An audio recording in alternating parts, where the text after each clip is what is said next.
당신은 눈을 감고 이런 질문을 스스로에게 던져본 적이 있습니까? 우리가 알고 있던 세계가 하룻밤 사이 완전히 바뀐다면 어떨까? 단순한 상상이 아닙니다. 지금 이 순간 세계는 거대한 변화의 소용돌이 한가운데 있습니다. 2025년 우리는 역사의 물줄기가 바뀌는 시점에 서 있습니다. 오늘 아침 눈을 떴을 때 만약 누군가 이렇게 말했다면 어떠셨을까요? 세계의 권력 구조가 밤사이 완전히 바뀌었습니다. 믿기 어렵지만 지금 우리가 살고 있는 2025년 수십 년간 당연하게 여겨온 세계 질서가 눈앞에서 무너지고 있습니다. 동양과 서양, 지구 곳곳에서 뛰어난 직관력을 가진 이들이 이 시대의 변화를 예견했습니다. 그들의 목소리는 오랫동안 무시되었습니다. 모래 위에 남은 발자국을 바람이 쓸어가듯 지워졌습니다. 그러나 지금 그들의 말이 현실이 되면서 우리는 귀를 기울이기 시작했습니다. 오늘 우리는 세 명의 놀라운 예언자들, 몽골의 어린 예언자 알탄 친바트, 불가리아의 맹인 예언자 바바 반가, 그리고 설악산 깊은 곳에서 명상하던 한국의 노승이 남긴 메시지를 통해 우리 앞에 펼쳐질 미래를 들여다보려 합니다. 바바 반가는 소련의 붕괴를 정확히 예언했던 불가리아의 맹인 예언자입니다. 1911년 불가리아의 작은 마을에서 태어난 그녀는 유년 시절 심각한 병으로 시력을 잃었습니다. 그러나 육체적 시력을 잃은 대신 그녀는 미래를 볼 수 있는 특별한 능력을 얻었다고 합니다. 그녀는 제2차 세계대전, 체르노빌 사고, 소련의 붕괴, 911 테러 등 많은 중대한 사건들을 예견했습니다. 그녀가 2025년에 대해 남긴 예언은 특히 주목할 만합니다. 새 나라가 권력의 정상에 오르고 새 강대국들은 몰락하게 될 것이다. 바로 지금 이 예언이 현실이 되고 있습니다. 알탄 친바트는 몽골 내에서도 극소수만 알고 있던 신비한 예언자입니다. 고비 사막의 끝자락, 바람만이 속삭이는 곳에서 한 어린 영혼이 세상의 미래를 보고 있었습니다. 몽골의 작은 수도원에서 자란 알탄 친바트는 평범한 아이가 아니었습니다. 11살의 나이에 이미 수도원의 장로들도 고개를 숙이는 영적 통찰력을 지닌 아이. 그가 바로 지금 아시아 전역에서 화제가 되고 있는 몽골의 어린 예언자입니다.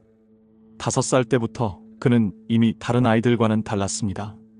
눈을 감으면 보이는 세계, 귀를 기울이면 들리는 목소리들. 수도원의 스승들은 그의 눈빛에서 무언가 다른 것을 발견했습니다. 그 아이의 눈은 마치 천년을 산 노인의 눈과 같았습니다. 설악산 노승은 한국 사회에서 거의 잊혔던 예언자입니다. 그는 단순한 사람이었습니다.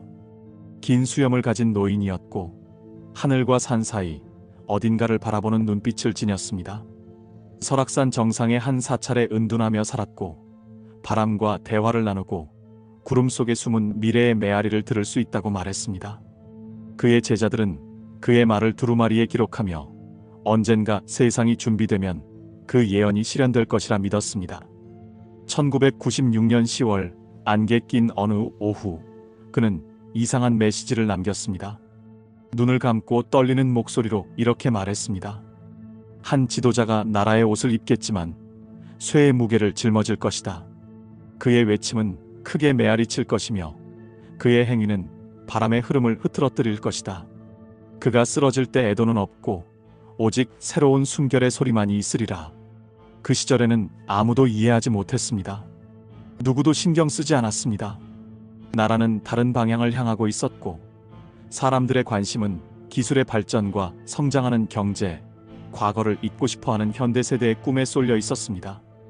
하지만 오늘날 우리가 경험하고 있는 정치적 격변 속에서 이세 예언자의 말은 시간을 뛰어넘어 우리에게 울려 퍼지고 있습니다. 그들의 예언은 단순한 미신이 아닙니다.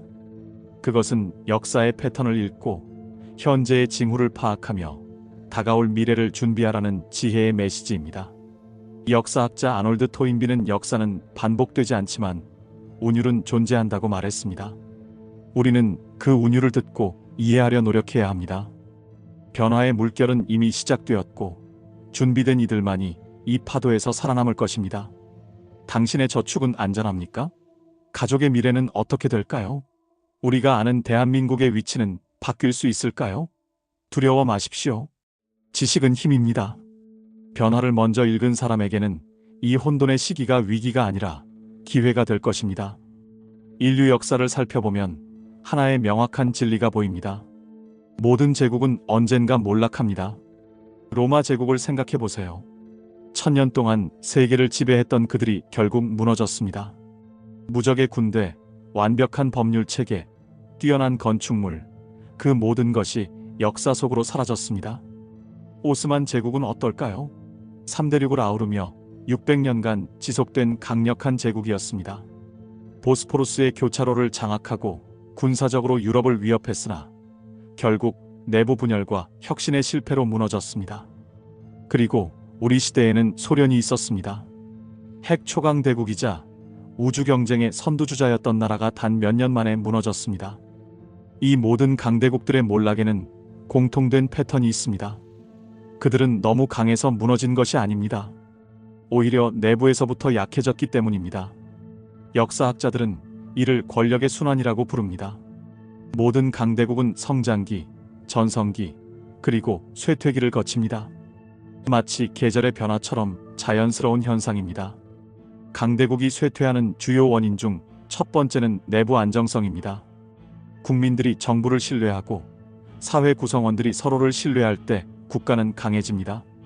로마가 민심을 잃었을 때 그들의 쇠퇴는 이미 시작되고 있었습니다. 시민들이 정부를 불신하기 시작하면 그 나라는 이미 무너지기 시작한 것입니다. 둘째, 경제적 기반입니다.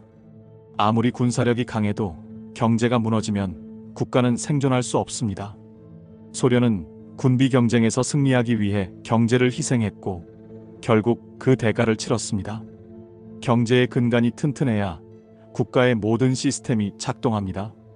세금 수입이 줄고 화폐 가치가 떨어지면 그것은 국가 쇠퇴의 명확한 신호입니다. 셋째, 미래에 대한 비전입니다. 국가가 앞으로 나아갈 방향을 잃어버리면 국민들은 미래에 대한 희망을 잃게 됩니다.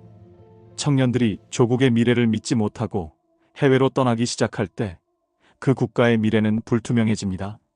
오스만 제국이 변화하는 세계에 적응하지 못했을 때 그들의 운명은 이미 결정되어 있었습니다. 바바 반가는 2025년을 세계 권력의 재배치가 일어나는 해로 지목했습니다. 그녀의 말에 따르면 오래된 세계의 기둥이 무너지고 새로운 기둥이 세워질 것이라고 합니다. 그녀는 현재 우리가 목도하고 있는 세계적 혼란이 단순한 위기가 아니라 새로운 세계 질서로의 전환점이라고 보았습니다. 지금 세계 곳곳에서 보이는 징후들은 이러한 예언과 일치합니다. 한때 견고해 보였던 정치 체제들이 흔들리고 있습니다. 세계 경제의 중심축이 서서히 이동하고 있으며 새로운 동맹과 적대 관계가 형성되고 있습니다. 이것은 단순한 일시적 혼란이 아닙니다. 이는 새로운 세계 질서의 탄생을 알리는 신호입니다. 바바 반가는 권력의 중심이 서쪽에서 동쪽으로, 북쪽에서 남쪽으로 이동할 것이라는 암시적인 예언을 남겼습니다. 이는 서구 중심의 세계 질서가 끝나가고 있으며 새로운 강대국들이 그 자리를 차지하기 시작했다는 것을 의미합니다. 그리고 그 변화는 이미 시작되었습니다. 어떤 사람들은 예언을 미신이라고 일축합니다. 하지만 현명한 사람들은 역사적 패턴을 읽고 미래를 준비합니다. 바바 반가의 말처럼 준비된 사람만이 변화의 파도에서 살아남을 것입니다. 지금 우리가 주목해야 할 것은 바바 반가의 예언에 따르면 새 나라가 몰락의 위기에 직면해 있다는 점입니다. 이들은 외형적으로는 여전히 강해 보이지만 내부에서부터 서서히 무너지고 있는 제국들입니다. 첫 번째로 미국입니다. 바바 반가는 이를 내부 분열로 힘을 잃어가는 거대한 독수리라고 표현했습니다.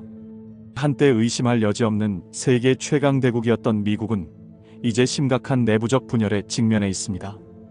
정치적 양극화는 역사상 최악의 수준에 이르렀으며 이는 단순한 정치적 문제를 넘어 사회 전체의 분열로 이어지고 있습니다. 가족들 사이에서도 정치적 의견 차이로 인한 갈등이 깊어지고 이웃 간의 신뢰가 무너지고 있습니다. 미국의 국가 부채는 이미 30조 달러를 넘어섰습니다. 이는 GDP의 130%에 달하는 엄청난 수치입니다. 지속적인 재정 적자, 급증하는 군사비 지출, 그리고 노령화로 인한 사회보장 비용의 증가는 미국 경제의 근간을 위협하고 있습니다. 물가 상승률은 최근 수십 년 만에 최고치를 기록했고 중산층의 구매력은 지속적으로 약화되고 있습니다. 입법 과정의 마비 또한 미국의 큰 문제입니다. 정당 간 극심한 대립으로 인해 중요한 입법이 지연되거나 무산되는 일이 빈번해졌습니다. 기후 변화, 이민 개혁, 의료 시스템 개선과 같은 시급한 국가적 과제들이 해결되지 않은 채 방치되고 있습니다. 이러한 정치적 교착 상태는 시민들의 정치 체제에 대한 신뢰를 심각하게 약화시키고 있습니다. 역사는 우리에게 중요한 교훈을 줍니다. 로마 제국이 내부 분열과 부패로 인해 무너졌듯이 미국 또한 유사한 운명에 직면할 수 있습니다. 세계 최강 대국의 지위는 영원히 보장되지 않으며 내부 결속력 없이는 외부적 힘만으로 국가를 지탱할 수 없습니다. 현재 미국이 직면한 가장 심각한 문제는 아마도 공동체 의식의 상실일 것입니다. 개인주의와 물질주의가 극단으로 치달으면서 많은 미국인들은 더 이상 자신을 하나의 국가 공동체의 일원으로 생각하지 않습니다. 이는 민주주의의 기반을 위협하는 위험한 현상입니다. 두 번째로 러시아입니다. 바바 반가의 고향과 가까운 러시아는 그녀의 예언에서 특별한 위치를 차지합니다. 그녀는 내부에서 약해지는 거대한 곰에 대해 이야기했는데 이는 현재 러시아의 상황과 놀랍게 일치합니다. 국제사회의 강력한 제재로 인해 러시아 경제는 심각한 타격을 입었습니다. 루블의 가치는 급락했고 외국 기업들의 대규모 철수로 인해 경제 구조가 약화되었습니다. 에너지 수출에 지나치게 의존하는 경제 구조는 글로벌 에너지 시장의 변화에 취약성을 드러내고 있습니다. 내부적으로도 러시아는 심각한 문제에 직면해 있습니다. 젊은 세대, 특히 고학력 전문직들은 더 나은 기회를 찾아 해외로 떠나고 있으며 이는 두뇌 유출 현상을 심화시키고 있습니다. 시민사회의 제약과 언론의 자유 제한은 사회적 불만을 증폭시키고 있습니다. 장기화된 전쟁은 러시아의 인적, 물적 자원을 고갈시키고 있습니다. 군사비 지출의 증가는 사회복지와 인프라 개발에 필요한 자금을 감소시키고 있으며 이는 장기적으로 사회 불안정성을 높이는 요인이 됩니다. 바바 반가는 겉으로는 강해 보이지만 내부에서 무너지는 제국이라는 표현을 사용했는데 이는 현재 러시아의 상황을 정확히 묘사하고 있습니다. 역사적으로 볼 때 외부적 강함과 내부적 약함 사이의 불균형은 제국 몰락의 전조가 되어 왔습니다. 러시아의 인구도 심각한 문제입니다. 출산율 감소와 평균 수명 감소로 인해 러시아의 인구는 지속적으로 감소하고 있습니다. 이는 노동력 감소, 연금 시스템 압박, 군사력 약화 등 다양한 문제를 초래하고 있습니다. 특히 러시아의 농촌 지역은 인구 감소로 인해 심각한 위기에 직면해 있습니다. 많은 마을들이 사실상 유령 마을이 되어가고 있으며 이는 러시아의 지방 경제에 큰 타격을 주고 있습니다. 게다가 러시아의 기반 시설은 오랜 투자 부족으로 인해 노후화되고 있습니다. 도로, 다리, 전력망, 수도 시스템 등이 적절한 유지보수 없이 방치되면서 효율성이 떨어지고 사고 위험이 증가하고 있습니다. 세 번째로 영국입니다. 내부에서 분열될 섬나라에 대한 바바 반가의 예언은 현재 영국의 상황과 놀랍게 일치합니다. 한때 해가 지지 않는 제국이라 불렸던 영국은 이제 자신의 정체성과 미래 방향에 대한 깊은 혼란을 겪고 있습니다. 유럽연합 탈퇴, 즉 브렉시트 결정은 영국 역사상 가장 중대한 전환점 중 하나로 그 여파는 예상보다 훨씬 더 깊고 광범위하게 나타나고 있습니다. 브렉시트는 영국 경제에 심각한 타격을 입혔습니다. 무역 장벽의 증가, 인력 이동의 제한, 그리고 불확실성의 증가는 투자 감소와 경제 성장 둔화로 이어졌습니다. 런던의 금융 중심지로서의 위상도 약화되고 있으며 많은 금융기관들이 프랑크푸르트, 파리, 암스테르담과 같은 유럽 도시들로 이전하고 있습니다. 영국 내부에서는 분리주의 움직임이 강화되고 있습니다. 스코틀랜드는 독립투표를 다시 추진하고 있으며 북아일랜드에서는 아일랜드 통일에 대한 지지가 증가하고 있습니다. 웨일스에서도 독립에 대한 관심이 높아지고 있습니다. 이러한 움직임들은 300년 이상 지속되어 온 영국의 통합을 위협하고 있습니다. 파운드화의 가치 하락은 영국인들의 구매력을 약화시키고 있으며 이는 생활비 위기로 이어지고 있습니다. 더불어 영국의 국제적 위상과 영향력도 감소하고 있습니다. 한때 세계 외교의 중심에 있었던 나라가 이제는 자신의 위치를 재정립하기 위해 고군분투하고 있습니다. 바바 반가는 오래된 제국의 마지막 숨결이라는 표현을 사용했는데, 이는 영국이 새로운 정체성을 찾아가는 과정에서 겪는 진통을 암시하는 것으로 보입니다. 영국의 또 다른 도전은 극심한 사회적 불평등입니다. 런던과 남동부 지역은 번영을 누리고 있지만 북부와 중부 지역의 많은 도시들은 경제적 어려움을 겪고 있습니다. 이러한 지역 간 격차는 사회적 분열을 심화시키고 있습니다. 또한 영국은 주택 위기에 직면해 있습니다. 특히 젊은 세대에게 주택 소유는 점점 더 어려운 꿈이 되어가고 있으며, 이는 세대 간 갈등의 원인이 되고 있습니다. 사회 서비스와 국가보건 서비스 NHS에 대한 압박도 증가하고 있어 많은 영국인들이 기본적인 서비스 접근에 어려움을 겪고 있습니다. 이처럼 미국, 러시아, 영국은 각자 다른 이유로 쇠퇴의 길을 걷고 있지만 근본적인 원인에는 공통점이 있습니다. 내부적 분열, 경제적 불안정성, 그리고 변화하는 세계에 적응하지 못하는 경직성이 바로 그것입니다. 바바 반가의 예언대로 이들이 세계 무대에서 자리를 내주고 새로운 강국들이 부상하는 변화가 이미 시작되었습니다. 이 나라들은 그동안 세계 정치, 경제, 문화에 지대한 영향을 미쳐왔지만 이제는 새로운 도전에 직면하고 있습니다. 중요한 것은 이들이 어떻게 이 변화에 적응하느냐입니다. 역사는 쇠퇴를 경험한 후에도 다시 일어선 국가들의 사례를 보여주기도 합니다. 프랑스와 독일은 전쟁의 폐허에서 다시 일어나 세계적인 강국으로 복귀했으며, 일본은 제2차 세계대전 이후 경제 강국으로 재탄생했습니다. 미국, 러시아, 영국도 이러한 변화를 전화위복의 기회로 삼을 수 있을까요? 바바 반가의 예언에 따르면 세 나라가 새로운 세계 질서의 중심에 서게 될 것입니다. 그들은 내부적 안정, 경제적 성장, 그리고 미래에 대한 명확한 비전을 가진 나라들입니다. 그들은 오늘날의 혼란 속에서 조용히 자신들의 위치를 다져왔습니다. 바바 반가의 예언은 이 세 나라가 현재 세계 무대에서 놀라운 속도로 영향력을 키워가고 있음을 보여줍니다. 이들은 단순히 운이 좋아서가 아니라 전략적 위치, 자원 활용, 그리고 미래를 내다보는 비전 덕분에 부상하고 있습니다. 이 나라들은 기존 강대국들이 놓친 기회를 포착했고 세계 질서의 변화 속에서 자신들의 위치를 확고히 하고 있습니다. 첫 번째로 터키입니다.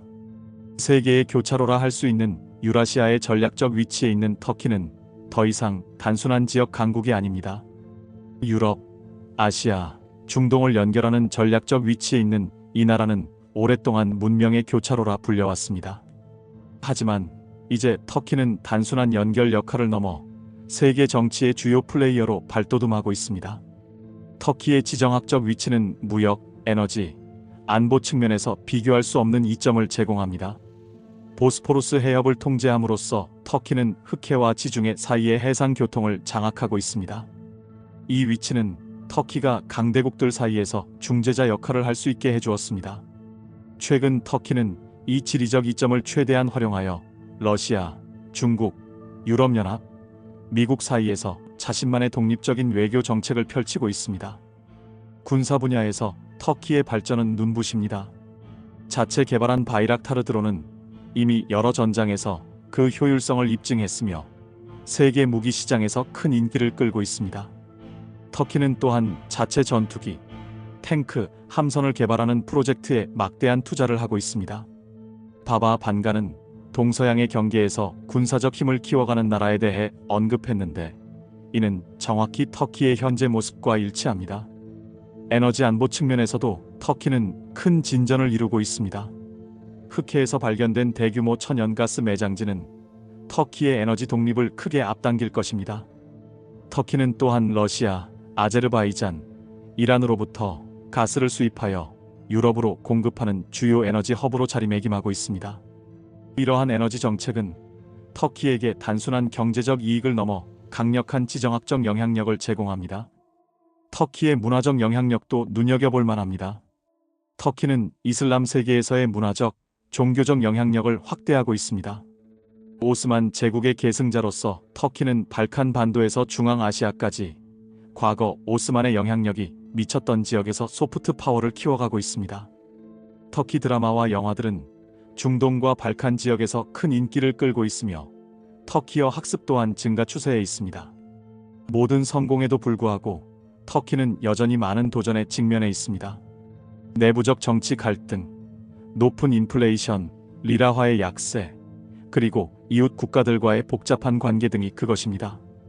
그러나 이러한 도전에도 불구하고 터키는 새로운 세계 질서에서 중요한 역할을 담당할 것으로 보입니다. 과거 오스만 제국의 영광을 되찾으려는 터키의 야망은 21세기의 새로운 형태로 실현되고 있습니다. 두 번째로 인도입니다. 미래의 초강대국이라 불리는 인도는 14억 인구의 거대한 민주주의 국가입니다. 인도는 이제 단순한 개발도상국이 아닙니다. 세계에서 가장 빠르게 성장하는 주요 경제국으로서 인도는 고대 문명의 지혜와 첨단 기술의 힘을 결합하여 독특한 발전 경로를 걷고 있습니다. 인도 경제는 놀라운 속도로 성장하고 있습니다.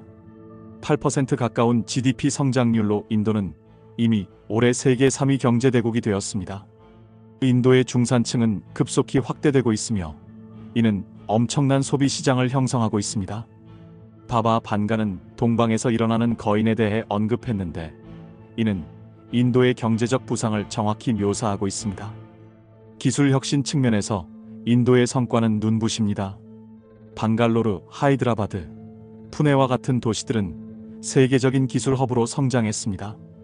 인도는 인공지능, 우주기술, 생명공학 분야에서 놀라운 진전을 이루고 있습니다.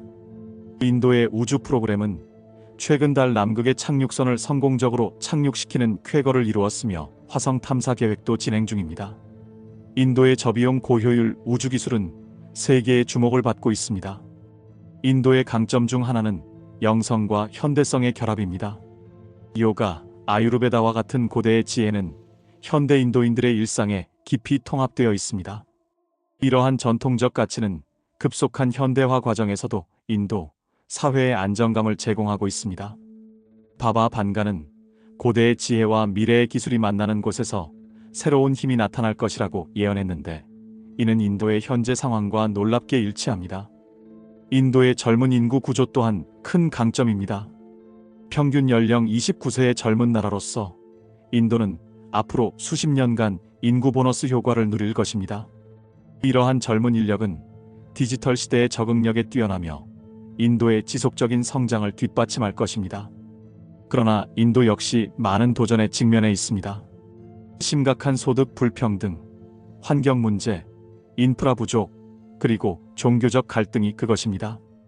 이러한 도전을 어떻게 극복하느냐가 인도가 진정한 초강대국으로 부상할 수 있을지 결정할 것입니다. 세 번째로 브라질입니다. 지구의 녹색 수호자라 할 수 있는 남미 최대 국가인 브라질은 세계에서 가장 풍부한 천연 자원을 보유한 나라 중 하나입니다. 아마존 열대우림, 방대한 농업 용지, 풍부한 광물 자원, 그리고 다양한 생물종은 브라질의 가장 큰 자산입니다. 바바 반가는 녹색 불을 가진 나라가 세계의 새로운 중심이 될 것이라고 예언했는데 이는 브라질의 잠재력을 정확히 묘사하고 있습니다. 브라질은 재생에너지 분야에서 선도주자입니다. 국가 전력의 85% 이상이 수력, 풍력, 태양광, 바이오매스와 같은 재생 가능한 원천에서 생산됩니다. 이는 세계에서 가장 높은 수준입니다. 브라질의 바이오 연료 기술, 특히 사탕수수에서 생산되는 에탄올은 세계적으로 인정받고 있습니다. 화석 연료 시대가 저물어가는 지금, 브라질의 이러한 에너지 자립은 큰 경쟁력이 될 것입니다. 최근 들어 브라질은 국제 외교에서 더 적극적인 역할을 맡고 있습니다. 기후 변화, 무역, 개발 분야에서 브라질의 목소리는 점점 더 중요해지고 있습니다. 특히 환경 보호와 지속 가능한 발전 분야에서 브라질은 리더십을 발휘하고 있습니다. 아마존 열대우림의 보호를 위한 브라질의 노력은 전 세계적 관심사가 되었습니다. 브라질 사회의 특징인 다양성과 포용성 또한 중요한 강점입니다. 브라질은 다양한 인종, 종교, 문화적 배경을 가진 사람들이 공존하는 다문화 사회입니다. 이러한 사회적 다양성은 브라질에게 창의성, 적응력, 그리고 회복력이라는 강점을 제공합니다. 바바 반가의 말처럼 다양한 색이 모여 하나의 무지개를 이루는 나라가 바로 브라질입니다. 브라질의 영성 또한 독특한 특성입니다. 가톨릭, 칸돔블레, 움반다, 그리고 다양한 토착 신앙이 혼합된 브라질의 영적 전통은 사회적 결속력과 문화적 정체성의 중요한 부분입니다. 이러한 영적 다양성은 브라질 사회의 깊은 연대감과 낙관주의를 불어넣고 있습니다. 그러나 브라질도 심각한 도전에 직면해 있습니다. 사회적 불평등, 부패, 범죄, 그리고 아마존 보호와 경제 발전 사이의 균형이 주요 과제입니다. 이러한 도전을 극복하고 자연 자원을 지속 가능하게 활용할 수 있다면 브라질은 새로운 세계 질서에서 중요한 역할을 할 것입니다. 이처럼 터키, 인도, 브라질은 자신들의 지리적, 문화적, 경제적 강점을 바탕으로 세계 무대에서 새로운 강자로 부상하고 있습니다. 이들은 바바 반가의 예언처럼 세계의 새로운 기둥으로서 세계 질서의 재편 과정에서 주도적인 역할을 할 것으로 보입니다. 그런데 바바 반가의 예언과 알탄 친바트의 예언은 또 다른 중요한 이야기를 담고 있습니다. 변화하는 세계 속에서 한국의 미래는 어떻게 될 것인가? 이들의 예언은 한국이 세계적 변화의 소용돌이 한가운데서 특별한 역할을 맡게 될 것임을 암시합니다. 알탄 친바트가 본 2025년 한국의 모습은 누구도 예상치 못한 충격적인 전환점을 담고 있습니다. 2025년 여름과 가을 사이 한국 정치계의 핵심 인물이 체포되는 장면을 그는 보았습니다. 이 사건은 단순한 뉴스거리가 아닌 한국 사회 전체를 뒤흔드는 지진과 같은 충격을 가져올 것입니다. 잎이 떨어지는 계절에 큰 나무도 쓰러진다. 그는 이렇게 표현했습니다. 그가 본 비전에서 이 정치인의 체포는 갑작스럽지만 일면 필연적인 것이었습니다. 마치 오랫동안 서서히 균열이 진행되어 오다가 마침내 무너지는 것과 같았습니다. 아무도 정확한 시기를 예측하지 못했지만 모든 징후는 이미 거기에 있었습니다. 이 예언은 마치 설악산 노승이 1996년에 남긴 메시지와 놀랍게 일치합니다. 한 지도자가 나라의 옷을 입겠지만 쇠의 무게를 짊어질 것이다. 그의 외침은 크게 메아리칠 것이며 그가 쓰러질 때 애도는 없고 오직 새로운 숨결의 소리만이 있으리라.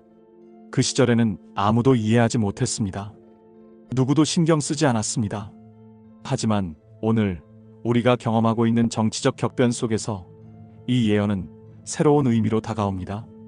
이 예언에서 가장 중요한 점은 이 사건이 단순한 법적 처벌을 넘어선다는 것입니다. 그것은 오랫동안 쌓여온 인과의 법칙, 즉 카르마의 결실입니다. 몽골 예언자는 이 사건을 통해 한국 사회가 오랫동안 직면하기를 미뤄온 깊은 질문들과 마주하게 될 것이라고 말합니다. 물질적 성공만을 추구해온 사회는 결국 영혼의 갈증을 느끼게 됩니다. 알탄은 말했습니다. 이 체포 사건은 단순한 개인의 몰락이 아닙니다. 집단적 각성의 시작입니다. 이 예언에 따르면 체포 사건 이후 한국 사회는 두 진영으로 나뉘게 됩니다. 한쪽에서는 정의가 실현되었다며 환영하고 다른 쪽에서는 사회적 안정이 위협받는다며 우려합니다. 가족 내에서도 의견이 갈리고 오랜 친구 사이에도 갈등이 생깁니다. 겉보기에는 정치적 분열처럼 보이지만 실제로는 더욱 깊은 가치관의 충돌입니다. 모든 사람은 선택을 해야 합니다. 익숙한 거짓을 따를 것인가 아니면 불편한 진실을 받아들일 것인가. 이것이 몽골 소년이 전하는 메시지입니다. 그가 보기에 이 사회적 분열은 피할 수 없는 성장통이며 더 높은 의식 수준으로 나아가기 위한 필수적인 과정입니다. 그러나 이 혼란의 시기는 오래 지속되지 않을 것입니다. 예언에 따르면 이 격변은 약 3개월 정도 계속되며 그 후에는 새로운 질서가 서서히 형성되기 시작합니다. 하지만 그것은 예전과 같은 모습이 아닙니다. 예전의 권력 구조와 사회적 계층이 재편되고 새로운 가치관이 부상하게 됩니다. 가장 큰 위기 속에서 가장 큰 기회가 찾아옵니다. 몽골 예언자는 이렇게 말했습니다. 한국 사회는 이 시련을 통해 더 강해지고 더 지혜로워질 것입니다. 체포된 정치인의 몰락은 예언에 따르면 다른 권력자들에게도 경종을 울리게 됩니다. 누구도 카르마의 법칙에서 자유롭지 않다는 깨달음이 사회 전체에 퍼지게 됩니다. 이것은 정직과 투명성, 진정성에 대한 새로운 갈망으로 이어집니다. 몽골 예언자가 남긴 가장 강력한 상징적 메시지는 다음과 같습니다. 벽이 무너져야 숨겨진 계곡의 태양을 볼 수 있다. 이는 기존의 권력 구조와 사회적 체계가 무너져야만 진정한 진실과 빛이 드러날 수 있음을 의미합니다. 이 말은 단순한 정치적 예언을 넘어 깊은 영적 진리를 담고 있습니다. 우리 삶에서도 때로는 익숙한 것들이 무너져야 새로운 가능성이 열립니다. 오랫동안 의지해온 신념이나 안전한 울타리가 사라질 때 비로소 우리는 자신의 진정한 모습과 마주하게 됩니다. 이 체포 사건은 한국 사회에 큰 상처를 남기지만 동시에 새로운 치유의 길을 열어줍니다. 아픔을 통해 성장하고 혼란을 통해 명확함을 찾는 과정이 시작되는 것입니다.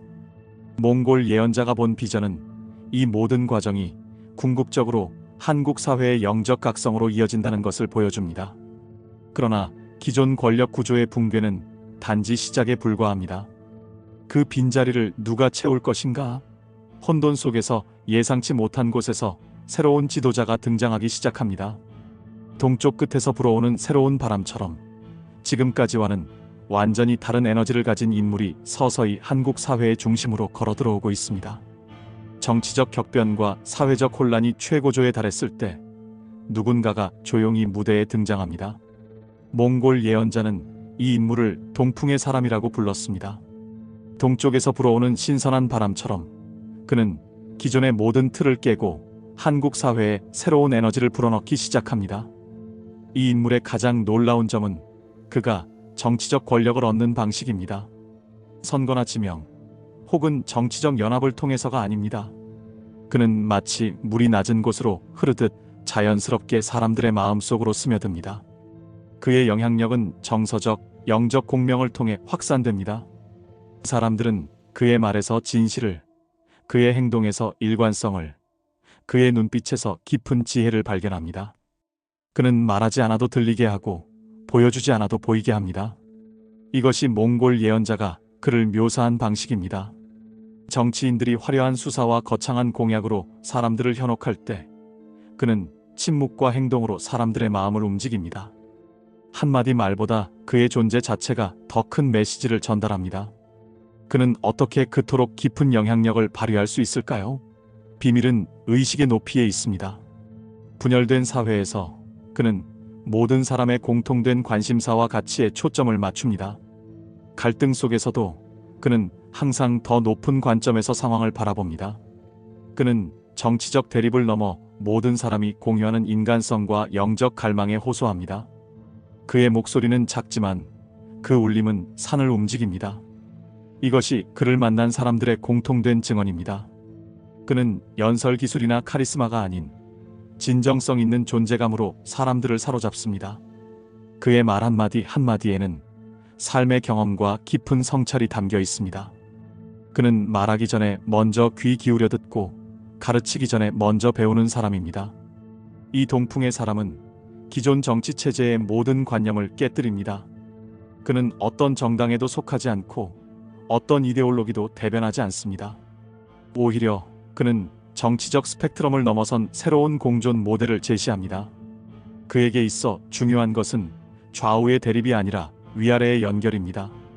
즉, 물질적 현실과 영적 차원의 조화로운 통합입니다. 그는 정치인이 아니라 정신적 안내자입니다. 몽골 예언자는 이렇게 설명했습니다. 그의 역할은 통치가 아니라 봉사입니다. 이 관점에서 그는 전통적인 권력자와는 완전히 다른 방식으로 영향력을 행사합니다. 그는 강요하지 않고 초대하며 명령하지 않고 영감을 줍니다. 사람들은 그를 따르는 것이 아닙니다. 그를 통해 자신의 내면을 들여다봅니다. 이것이 몽골 예언자가 그를 모든 사람이 자신을 보고 더 나아지고 싶어하는 거울로 묘사한 이유입니다. 그의 현존 자체가 사람들에게 자기 성찰의 기회를 제공합니다. 그를 만난 후 많은 사람들이 자신의 삶에 중요한 변화를 결심하게 됩니다. 어떤 사람들은 그를 영적 지도자로, 어떤 사람들은 사회혁신가로, 또 어떤 사람들은 단순히 지혜로운 조언자로 봅니다. 그는 어떤 하나의 역할에 자신을 한정짓지 않습니다. 상황과 필요에 따라 그는 다양한 역할을 수행합니다. 그러나 그 모든 역할의 중심에는 항상 봉사의 정신이 있습니다. 이 말은 예언은 설악산 노승의 예언과 놀랍게 일치합니다. 노승은 이 인물을 흙으로 된 한 남자라고 표현했습니다. 그는 빛나지 않지만 땅의 발로 걸을 것입니다. 그는 원하지 않아도 불려질 것이며 그의 말은 부서진 것을 하나로 만들 것입니다. 이 흙의 사람은 화려하지 않지만 단단한 기초를 제공합니다. 그는 권력을 추구하지 않지만 운명에 이끌려 중요한 역할을 맡게 됩니다. 그의 영향력은 특정 분야에 국한되지 않고 사회 전체에 미치게 됩니다.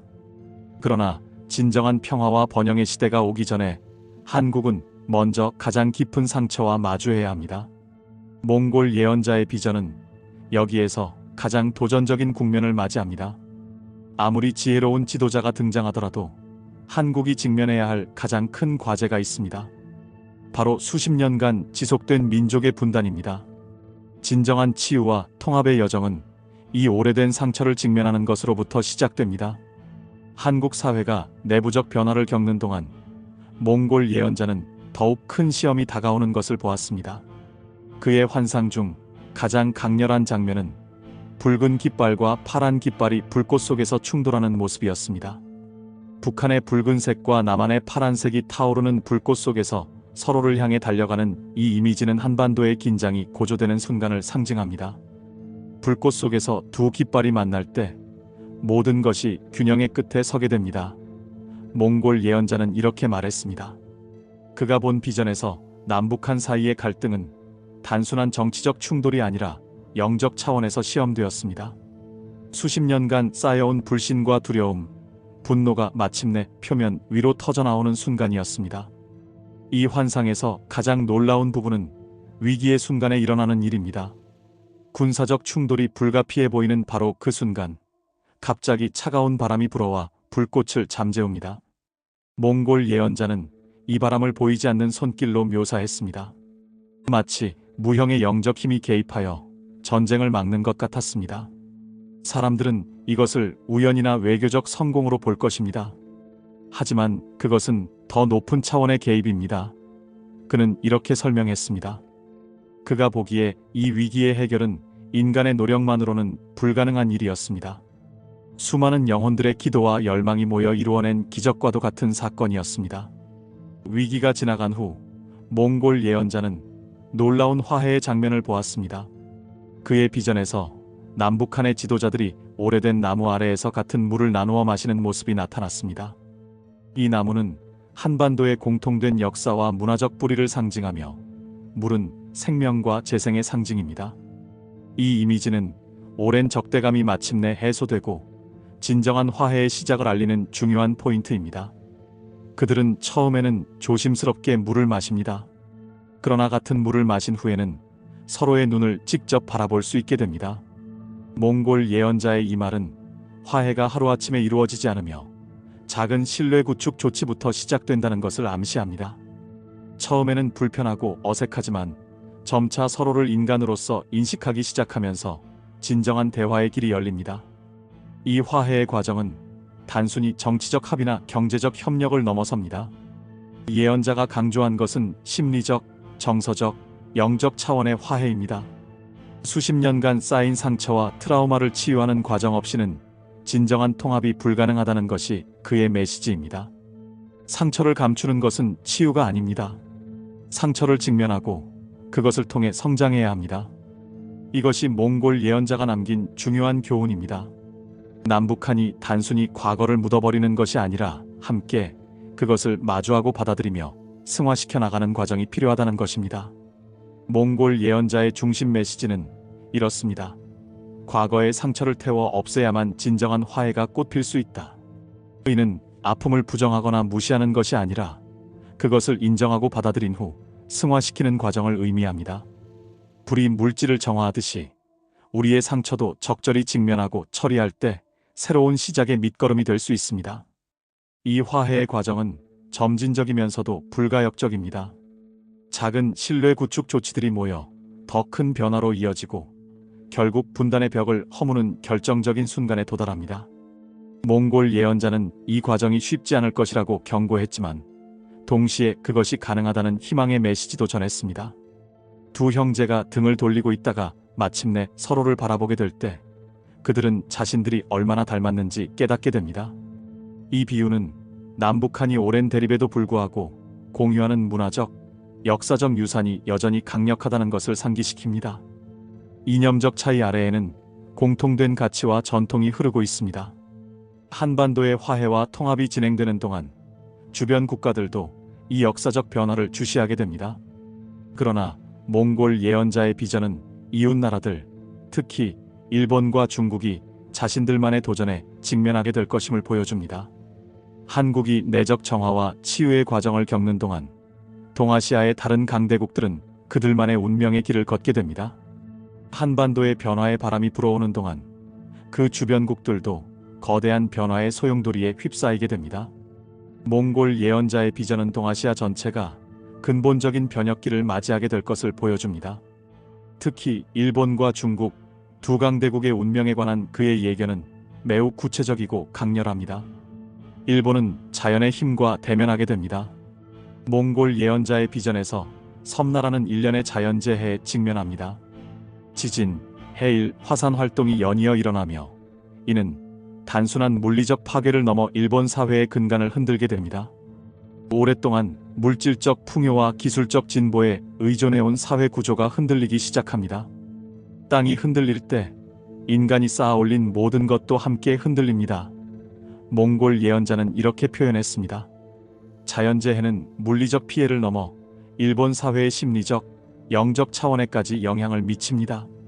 겉으로는 질서 정연해 보이던 사회 구조에 균열이 생기고 그동안 억눌러왔던 사회적 갈등과 불안이 표면 위로 드러나게 됩니다.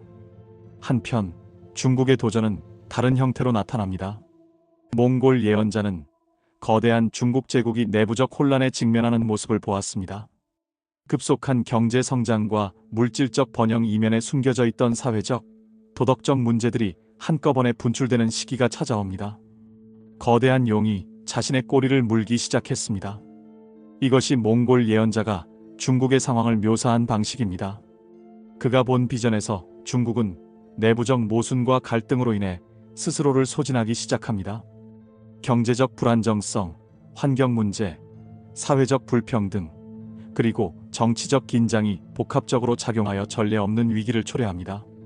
몽골 예언자는 특히 중국의 도시들이 이상하게 조용해지는 장면을 보았습니다. 한때 활기차고 분주했던 대도시들이 갑자기 정적에 휩싸이는 모습이었습니다. 그리고 그는 수많은 사람들이 행진하는 모습도 보았습니다. 이 행진이 정확히 무엇을 의미하는지는 명확하지 않았지만 그것은 분명 근본적인 사회 변화를 상징하는 것이었습니다. 이런 주변국의 혼란 속에서 한국은 놀랍게도 안정의 섬으로 부상합니다. 이것은 몽골 예언자의 비전 중 가장 역설적인 부분 중 하나입니다. 과거에는 항상 강대국들 사이에서 영향을 받는 위치에 있었던 한국이 이제는 오히려 균형과 안정의 중심축이 되는 것입니다. 작은 나라가 큰 지혜를 보여줄 때가 옵니다. 몽골 예언자는 이렇게 말했습니다. 한국이 내부적 혼란과 남북한 갈등을 극복한 경험이 이제는 더 큰 지역적 위기를 헤쳐나가는데 중요한 자산이 됩니다. 실현을 통해 민족적 회복력과 적응력이 빛을 발하게 되는 것입니다.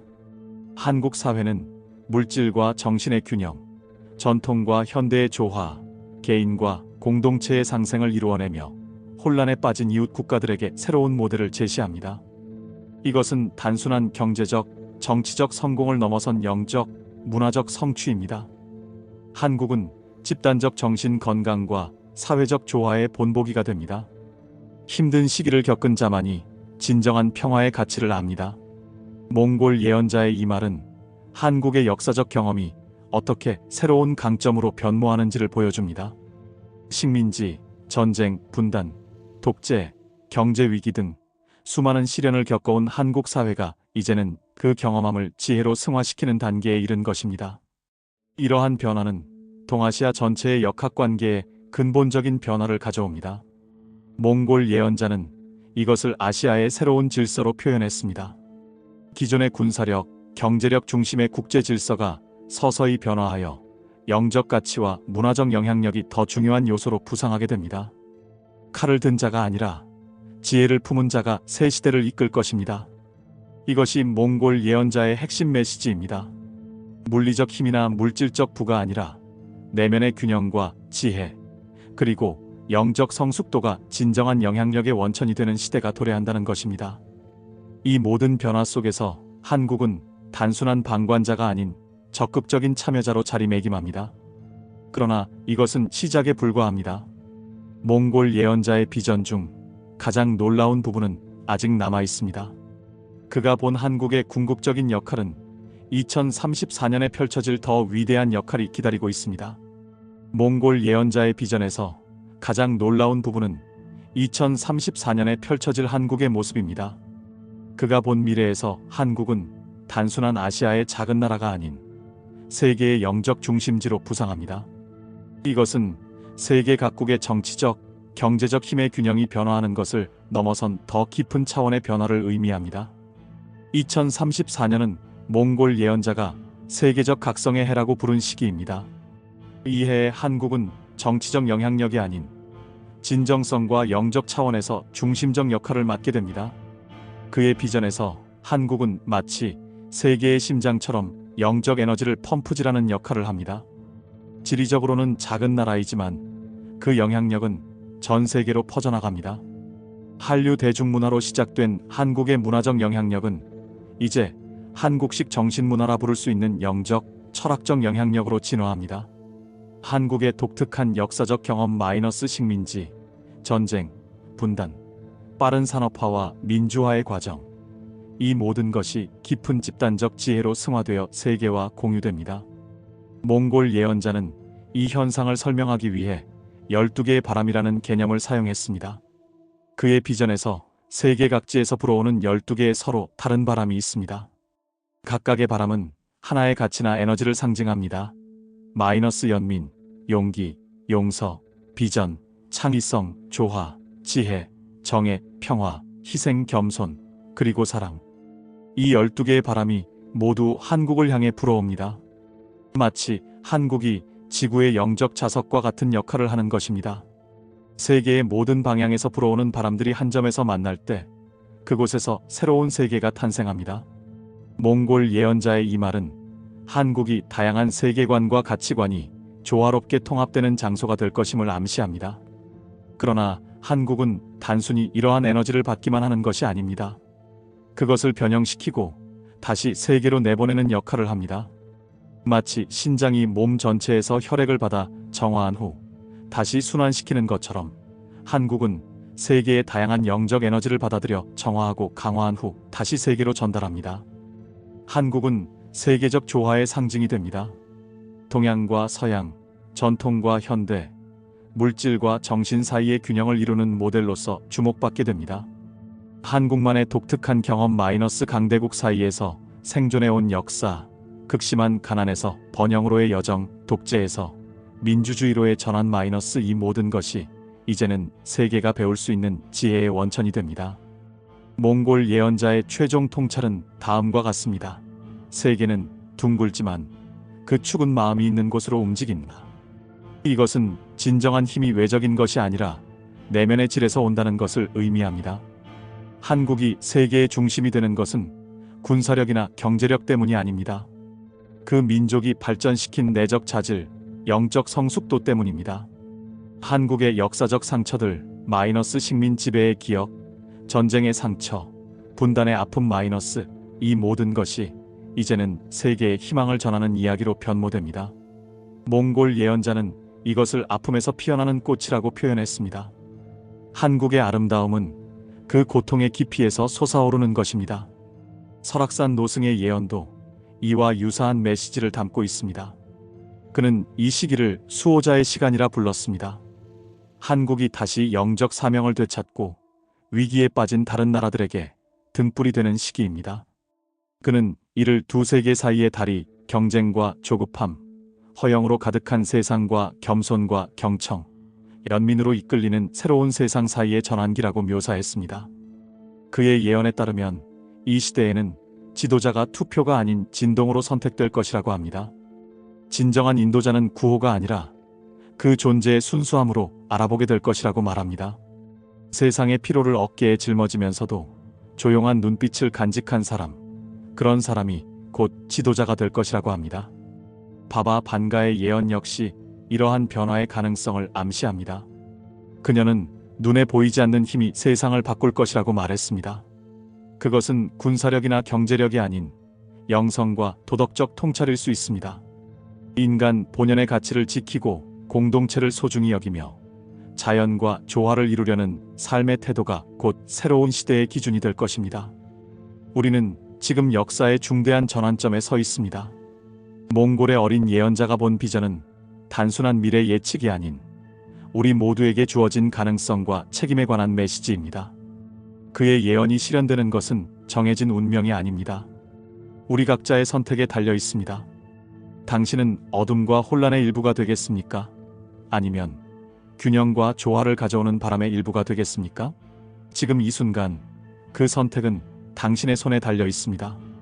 새 예언자의 메시지가 우리에게 던지는 질문은 단순합니다. 우리는 이 변화의 물결 속에서 어떤 선택을 할 것인가? 바바 반가는 말했습니다. 예언은 운명이 아니라 경고이며 위기는 준비된 자에게 기회가 될 수 있습니다. 알탄 친바트는 이렇게 물었습니다. 당신은 어둠과 혼란의 일부가 되겠습니까? 아니면 균형과 조화를 가져오는 바람의 일부가 되겠습니까? 설악산 노승은 우리에게 이런 메시지를 남겼습니다. 강한 자를 찾지 마라. 진실한 자를 찾아라. 우리는 더 이상 단순한 능력이 아닌 진정성에 대한 갈망을 느끼기 시작했습니다. 권력이 아닌 진실, 위엄이 아닌 겸손, 화려함이 아닌 정직을 찾는 시대가 다가오고 있습니다. 지금 우리는 역사의 중대한 전환점에 서 있습니다. 몰락하는 제국들과 부상하는 새로운 강국들, 정치적 격변과 영적 각성의 물결, 이 모든 것이 2025년이라는 시간 속에서 우리 앞에 펼쳐지고 있습니다. 변화는 피할 수 없습니다. 그러나 우리가 그 변화를 어떻게 맞이할지는 우리의 선택에 달려 있습니다. 바바 반가의 마지막 말을 기억합시다. 미래는 이미 쓰인 책이 아니라 빈 노트입니다. 무엇을 적을지는 여러분의 몫입니다. 당신은 어떤 미래를 써내려가고 싶습니까? 새 예언자의 이야기를 통해 우리는 더 넓은 관점에서 현재의 격변을 바라볼 수 있게 되었습니다. 이것은 단순한 정치적 위기가 아니라 인류 전체가 경험하고 있는 의식의 전환기와 맞닿아 있습니다. 우리는 이 전환기의 주변인이 아닌 주인공으로 참여할 수 있습니다. 변화의 희생자가 아니라 변화의 창조자로서 두려움에 갇혀 있는 것이 아니라 가능성에 열려 있는 마음으로. 그것이 새 예언자가 우리에게 전하는 궁극적인 메시지입니다. 당신은 이 변화의 물결 속에서 어떤 역할을 맡고 싶습니까? 어둠과 혼란의 일부가 되겠습니까? 아니면 균형과 조화를 가져오는 바람의 일부가 되겠습니까? 지금 이 순간 그 선택은 당신의 손에 달려 있습니다. 이 예언에 대한 당신의 생각은 어떠신가요? 정말로 2025년 을사년에 한국의 운명이 바뀔 것이라고 믿으시나요? 당신의 의견을 댓글로 남겨주세요. 당신의 시선을 꼭 듣고 싶습니다. 오늘도 영상 시청해주셔서 감사합니다. 늘 좋은 하루 보내세요.